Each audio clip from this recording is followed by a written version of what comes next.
Class 7 के बच्चे ध्यान दें। दादी माँ कहानी का सारांश इस प्रकार है।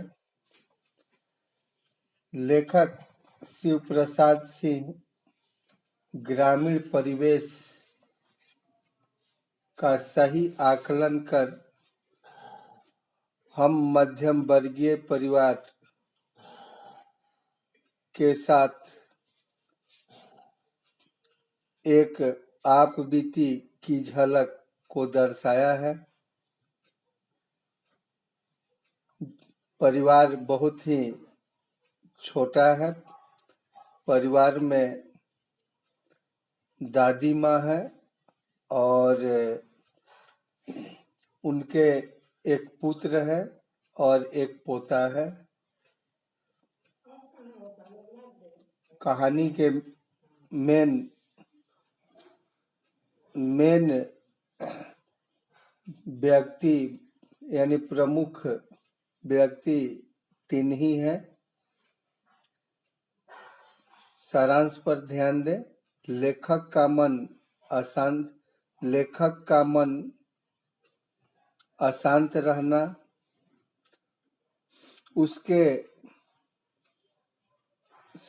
उसकी आंखों के सामने किसी की धुंधली छाया का नाचना, उसे क्वार के दिनों में जलाशयों में स्नान कर बीमार होना, ज्वर से पीड़ित होना, दादी माँ द्वारा उपचार कराना, साबू नींबू मूंग की खिचड़ी खाने को मिलना, लेकिन इस बार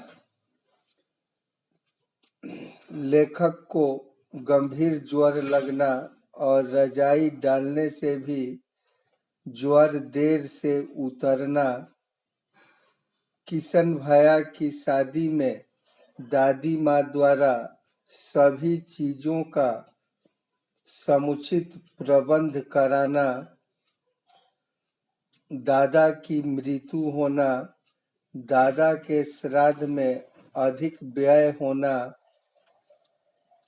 पिता पर कर्ज का बोझ होना, दादी माँ द्वारा कंगन देकर पिता का बोझ से उबारना, लेखक की आंखों के सामने से धुंधली परछाई का हटना, दादी का संसार से विदा होना। अभी प्रश्न अभ्यास पर ध्यान दें। पाठ 2 का प्रश्न पहला है, लेखक को अपनी दादी माँ की याद के साथ साथ बचपन की और किन किन बातों की याद आ जाती है। इसका उत्तर इस प्रकार है। लेखक जरा सी कठिनाई पड़ते बीसों गर्मी बरसात और बसंत देखने के बाद भी उनका मन सदा नहीं तो प्रायः अनमाना सा हो जाता है। वह कहता है, ऐसा नहीं सोचूंगा, पर बरबस उसकी आंखों के सामने शरद की शीत किरणों के समान स्वच्छ शीतल किसी की धुंधली छाया नाच उठती है। उसे लगता है जैसे क्वार के दिन आ गए हैं। उसके गांव के चारों ओर पानी ही पानी हिलोरे ले रहा है। गांव के लड़के किनारों पर झाग भरे जलाशयों में धमाके से कूद रहे हैं। बच्चों को देखकर वह भी 1-2 दिन जलाशयों में कूदा, स्नान किया और बीमार हो गया। और इस बार उसे ज्वर चढ़ा तो उतरने का नाम नहीं लेता। लेखक चादर लपेटे सोया था। दादी माँ उसी झाग वाले जल में स्नान कर आई। आते ही उसका सर पेट छुए, आंचल की गांठ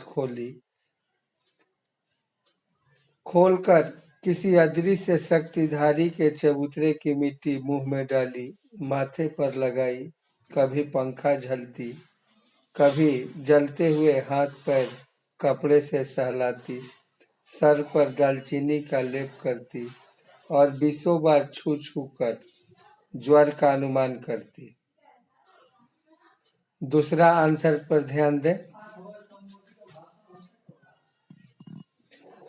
दादी की मृत्यु के बाद लेखक के घर की आर्थिक स्थिति खराब हो गई, क्योंकि कुकुरमुत्ते की तरह बढ़ने वाले, मुंह में राम बगल में छुरी वाले दोस्तों की शुभ चिंता ने स्थिति और भी डावाडोल कर दी।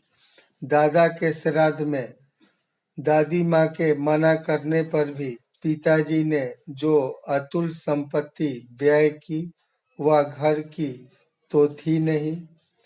इस तरह सिर पर बोझ बढ़ने के कारण, कर्ज होने के कारण घर की आर्थिक स्थिति बिगड़ गई।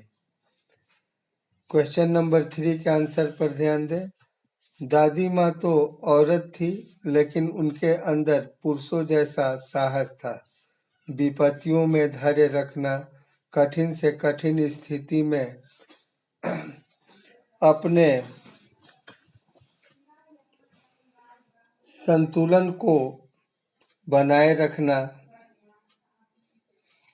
पूरे घर परिवार के दायित्वों को लेकर चलना, यदि पड़ोस में या गांव नगर में यदि कोई बीमारी से पीड़ित है तो गंवाई दवाओं से उन्हें उपचार करना, यदि किसी व्यक्ति की लड़की की शादी में सहयोग की जरूरत हो तो उसमें यथाशक्ति सहयोग देना, समय का नजरअंदाज करना, हमेशा उत्साहित एवं प्रसन्नचित्त रहना और दूसरों के दिल को कभी नहीं दुखाना। धन्यवाद।